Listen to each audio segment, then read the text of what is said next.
చాలామందికి ప్రార్థన అనగానే వారికి ఉండే ఒక కాన్సెప్ట్ ఏంటంటే అడగడం పొందడం అంతే కదండి. ప్రార్థన అంటే ఏంటంటే ఆస్కింగ్ అండ్ రిసీవింగ్, అడుగుట పొందుట అంతే ప్రార్థన. కాబట్టి మోకరించగానే చాలామందికి లిస్ట్ బయలుదేరుతుంది, మన గ్రేటెస్ట్ నీడ్స్ నుంచి మన స్మాలెస్ట్ నీడ్స్ వరకు. అంటే మనకి చాలా ఎక్కువ అవసరతలు ఏమున్నాయి వాటితో మొదలు పెడతాం.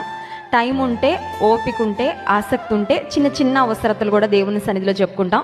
లేదంటే అత్యంత ప్రాముఖ్యమైనవి, అత్యంత ముఖ్యమైనవి చెప్పుకొని యేసు నామములో ప్రార్థిస్తున్నాము తండ్రి అని చక్కగా త్వరగా ముగించేసి మన దినచర్యలోకి, మన పనుల్లోకి వెళ్ళిపోవడానికి మనం ఇష్టపడుతుంటాం. కానీ దేవుని బిడ్డలంగా మనం జ్ఞాపకం ఉంచుకోవాల్సిన ఒక ప్రాముఖ్యమైన మాట ఏంటంటే ప్రార్థన అనేది దేవునితో మనము చేసే సంభాషణ. It is a sweet conversation with our sweet saviour. మనల్ని ఎంతో ప్రేమిస్తున్న దేవునితో, మన కొరకు ప్రాణం ఇచ్చిన యేసయ్యతో మనము చేసే అద్భుతమైన సంభాషణ ప్రార్థన.